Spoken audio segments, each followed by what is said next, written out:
often when we see persons with disability, we pity, we feel bad for them, we feel sorry, but what they really need is empathy, care, support, so that they can grow and really achieve success in life, and we can reduce the inequalities. The idea of our campaign, what we're trying to put across, and especially the theme this month, is the month of love.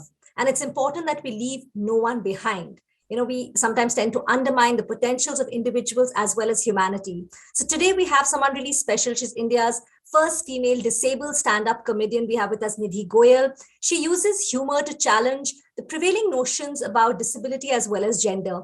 Nidhi, thank you so much for joining us today. It's a real pleasure to speak with you. The first thing what I want to ask you, of course, we are going to be talking about how important love is, especially when we take care of persons with disability. But, you wanted to be a portrait painter, and today you're making so many people laugh and you feel so much joy in their lives. How did comedy happen to you? Hi, Ambika. Thank you so much for having me here.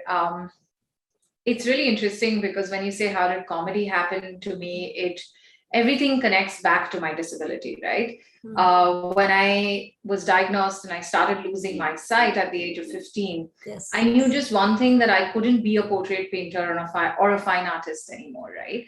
For me, the question was, what do I do next? And this was a very big question because I was preparing for this kind of dream since I was 4. And I remember sitting across my spiritual guru, waiting for his guidance, and he telling me that,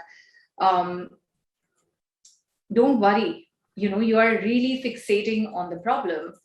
You need to start looking around you and looking at the privileges that you have, looking at what kind of support exists for you, and seeing the gaps and looking at other people with disabilities, and I started doing that. And I thought, yes, there is something that I need to do. I need to work with and for other people with disabilities who are not as privileged, who don't have the kind of family support that I have, yes, who don't have the kind of language and other privilege access and the caste class access that privilege that I have, and so on and so forth. And that's how I became an activist. After being a media professional, a journalist, I moved into activism. And once I moved into activism, of course, I was working and writing and campaigning and protesting, maybe not so much, but trying to bring that change, advocating, running awareness pieces and so on. But I thought comedy that comes out of my own life experiences, yes, living as a woman with a disability, really makes people laugh and cringe maybe at the same time. It helps them reflect in a non-threatening way on what this change needs to be for persons with disabilities. How did you really diagnose that you're losing sight at the age of 15, like you told us? And also, what were the challenges associated? Yes, you were blessed, and I think you looked at it positively by looking at the better things, like, whether it was the support. But if I can just go back quickly, like, how was it diagnosed and what were the challenges that you faced? So it was just, it was a routine eye checkup and it was diagnosed then. But I also think that we don't have an ecosystem to support diagnosis like that. Right? We don't have doctors maybe are not that sensitized or do not have the information to tell folks where to go after this, right? Yeah. In my case, again, as dark humor as it may sound, I was still privileged because out of us 3 siblings, my eldest sibling is my brother, and he also lives with the same condition. So for me, community was at home. For me, my parents had already explored how to support a child who is going blind, right? But for other parents, this kind of support doesn't exist. And I think, or this kind of information is not so easily or was not so easily available. And I think that's the gap, and that's the biggest challenge that you start from. Yeah. The second biggest challenge is that you've not seen enough people with disabilities around you.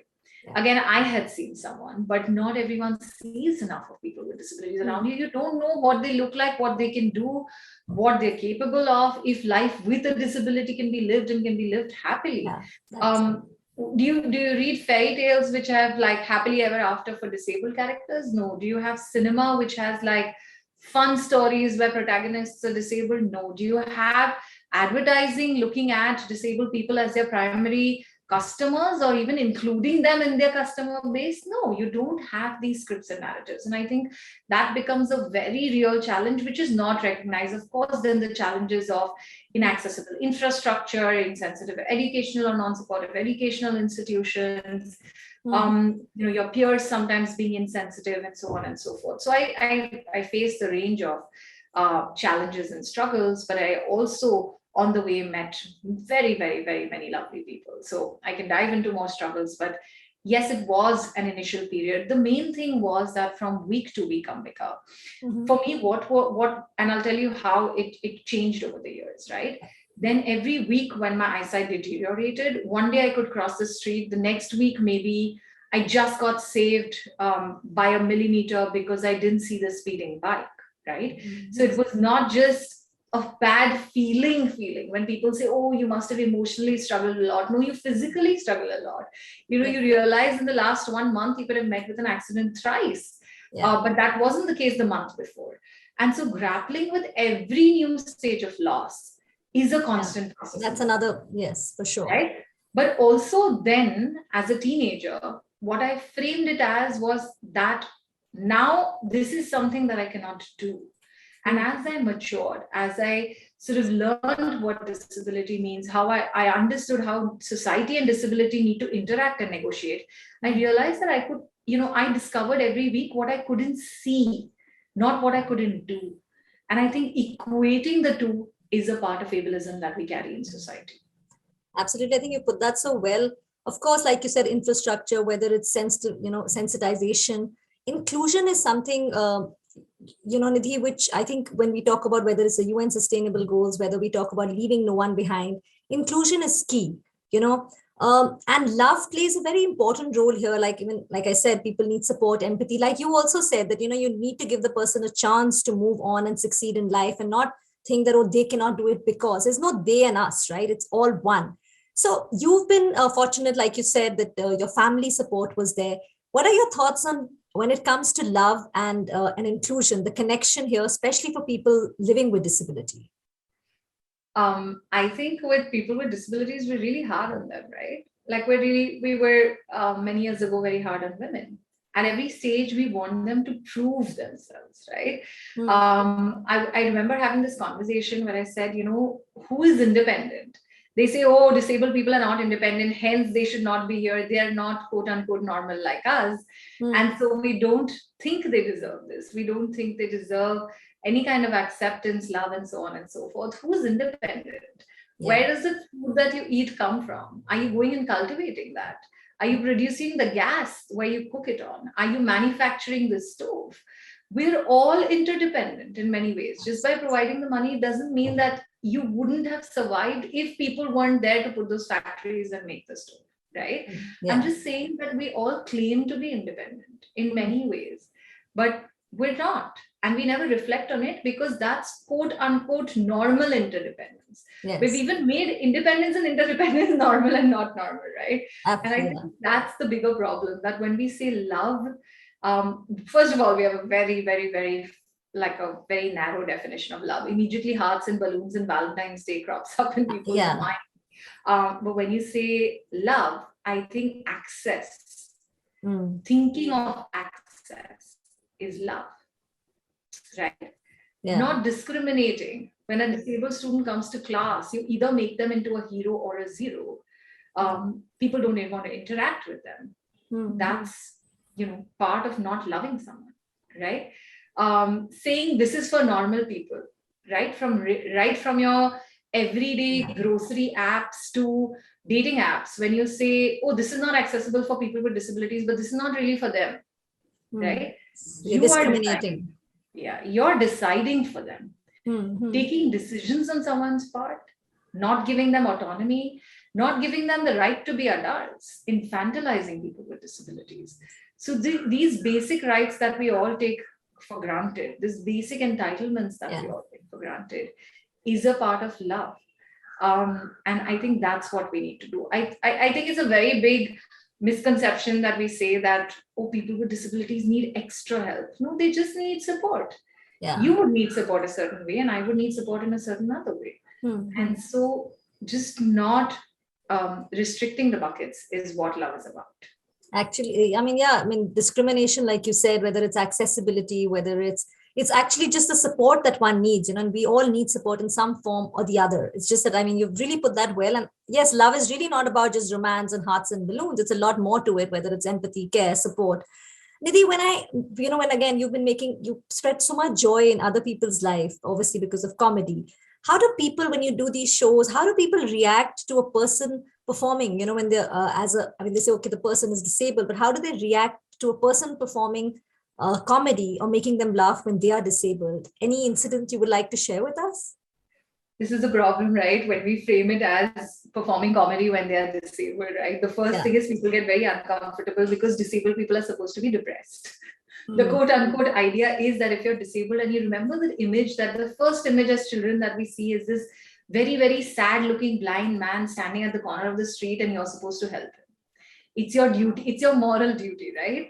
Mm. And so that's the image that we hold of disabled people. The minute a disabled person is cheerful, forget about on stage performing comedy. When I go and smile, people are like, oh, you're so inspiring. And I want to say, what's so inspiring? I'm smiling, you're smiling. I don't think you're inspiring for smiling. Why do you think I'm inspiring for smiling? Mm. Because it comes from a prejudice that because I'm disabled, You I can't need be to be happy. buried under layers and loads of like struggles and problems and issues. And why can I then enjoy life? I need to barely survive. And these are all very ingrained, right? These are all very, very ingrained. And so when you're on the stage, you're making people uncomfortable on multiple levels. One, that they're like, oh my God, this person will make us laugh. Their life must be so tragic. Yeah. Second is there's a woman who's trying to say, and then there's a disabled person who's on the stage, and then everybody's so awkward. And then they're cracking jokes on their disability experiences. I mean, should we laugh? Should we feel sorry for them? I Mm. remember, I mean, on stage, I've seen weird reactions, but I remember on a dating app, I was sharing my comedy link. That was generally my introduction to my disability, that I didn't send my comedy to men. They got intimidated on multiple levels because they were like, oh my God, should we like talk to a woman who's a comedian at all? Then she's a feminist. And then, there's also this piece. Yeah. And somebody responded saying, it's so beautiful to see how people cope with their grief in different ways. And I said, why would you assume that? Why would you think I have grief? Mm. Like, I understand. I understand your disability, and I understand the grief it must be bringing you. Yeah. And I think that narrative really needs to shift. Unless that shifts, we're going to have this us and them. We're going to have a false sense of superiority. And we are going to then end up taking decisions, shunning the voices, not giving space and choices to people with disabilities. Yeah, I think the us and them definitely needs to move away. And like you said, I mean, you of course are breaking barriers, whether it's like you said rightly, I mean, person with disability performing comedy as well as a woman. So you are definitely breaking all those barriers, Nidhi, and congratulations and hats off. And like you rightly said, this whole mindset needs to change, that a person living with disability or assuming or taking decisions for them, that shift definitely needs to be brought in. Nidhi, I would also want to ask you about the foundation, which you are a founder and executive director of Rising Flame, which works for recognition, protection, and promotion of human rights of persons with disabilities. Yes. So tell us about this organization, Nidhi.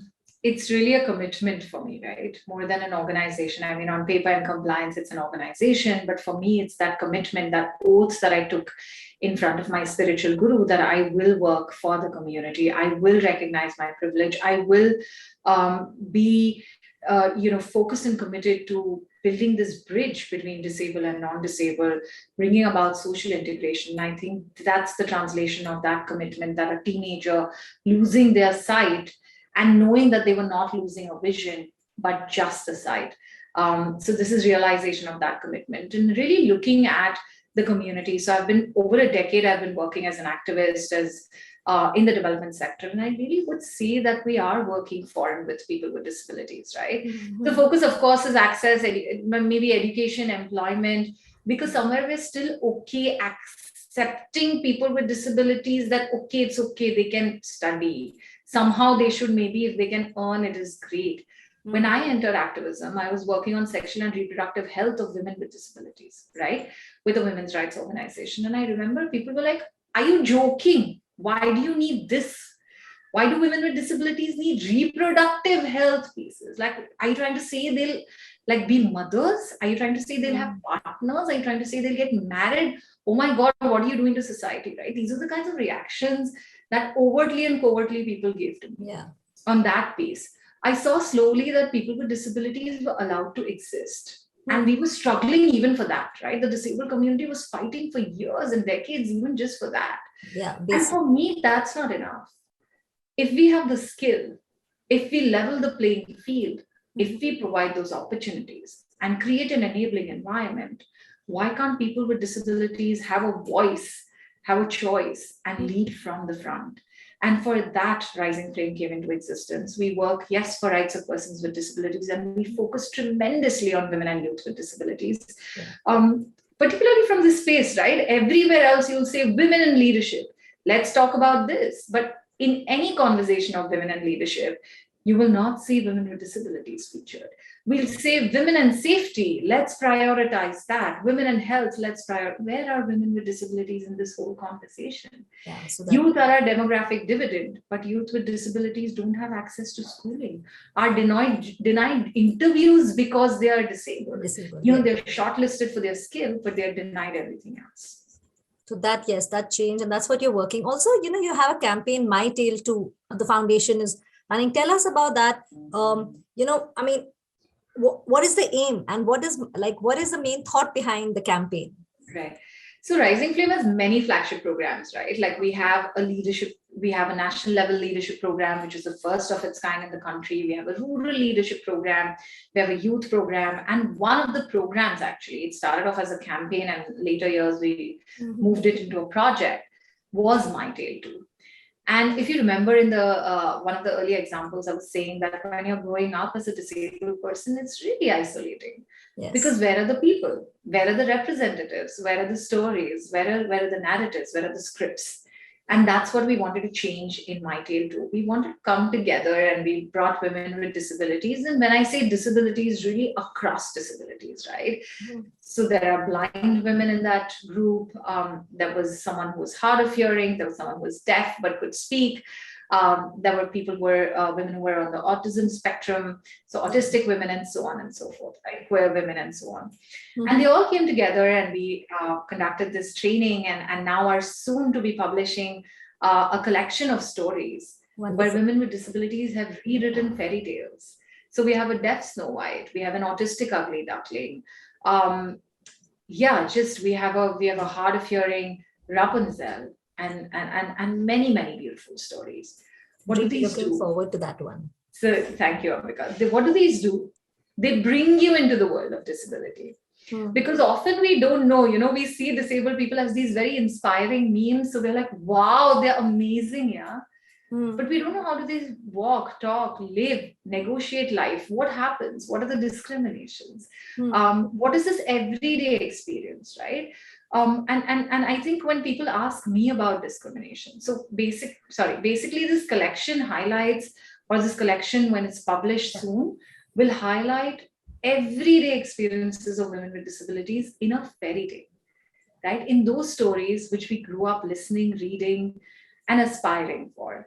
And I think that was very important for us to bridge this divide and say we also exist, here are our experiences, and also to give that hope saying, hey, happily ever after is not just for you, it's absolutely. I think bridging the divide, what you rightly said, Nidhi, that's where an inclusion really starts from.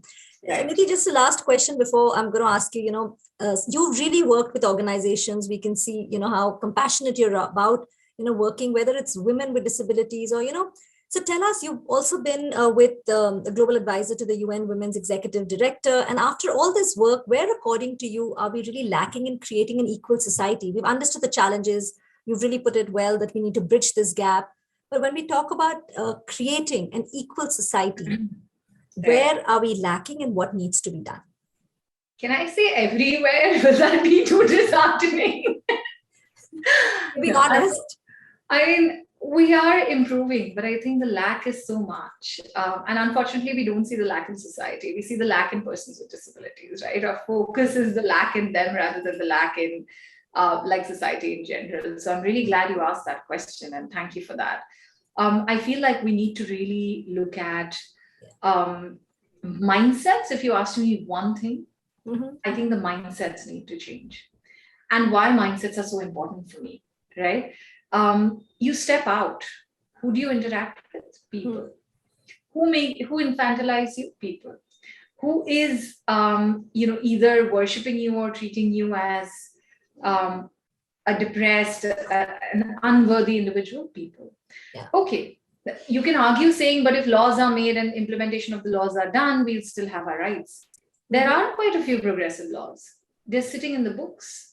Yeah. Does the implementation and enforcement? People. And I think everywhere, from your everyday interaction of your security guard in your apartment, the person on the street, the shopkeeper that you go to, the taxi driver, the auto driver, to everyone, to your bosses, to your teams, to your teachers, to your peers, all around there are people. And unless mindset, unless this change happens, nothing will happen. And I think I want to circle back to what I said.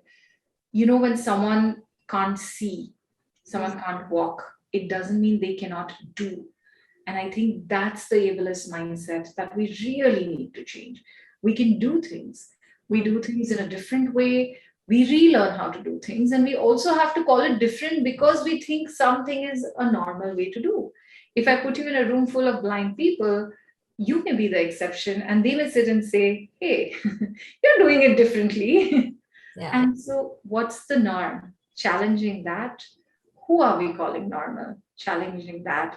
Yeah. And really shifting mindsets from this whole idea of independence to interdependence, from help and charity to support and empowerment would be extremely important in bringing a social change. I think you've really put that well. I think it's all about empowering, whether it's discrimination. I mean, really, it is the mindset, because even if you have accessibility, but if you're not if the mind is not changing, if that shift is not brought about, again, we zero back to where it all started. And I guess it is improving. And I think you were really honest that a lot needs to be changed. I mean, everything, like you rightly said. Nidhi, thank you so much for speaking with us. I think the points which you brought out, I think they're very, very critical. And this whole month, I have met people, again, I don't want to use, because you said it's not about them inspiring, but the way, like the way they do things is just different. It's, they may be thinking the way others do things is different, but it's actually about inclusion. It's about empowering them, supporting them. So thank you so much, Nidhi. But just before you go, would you like to, share something with us? Any sort of a small, I wouldn't say an act of comedy, but anything you would like to share, which will make, because it has been a really heart-to-heart conversation. And I think the points which you've put out there are very hard. So anything to, I think, just lighten it? I'm trying hard. Sorry. No, I don't know if I can really crack a joke here, but I just want to say that it's not really difficult, right? We make it really something that's so like tensed and so, oh my God, like what do we do with these people, right? I think we all need to relax. I think the first thing is just breathe and be like, oh, there's someone coming in. And it's really, sometimes when you get tense, the situation gets funny for us. For example, if I'm trying to cross a passage, if people are in the passage, they want to give me way, but instead of saying that, hi, would you like to go here from the left? They would just silently plaster themselves to the wall. And I want to give people way. So I'm trying to search the wall. And in that whole trying to be helpful to each other, because you don't communicate and you're worried about communicating and you want to stay away from this disabled person, you end up getting hit by my cane. Yeah. And this is how it starts getting complicated. This is how it starts getting confusing, and really coming out to people and saying, oh, you're so beautiful, you're still disabled, is not an icebreaker. Yeah. I think, true. I think breaking that awkwardness is also important. Nidhi, thank you so much. It was wonderful speaking with you. Thank you so much for giving us your time. Thank you, Ambika. It was a pleasure.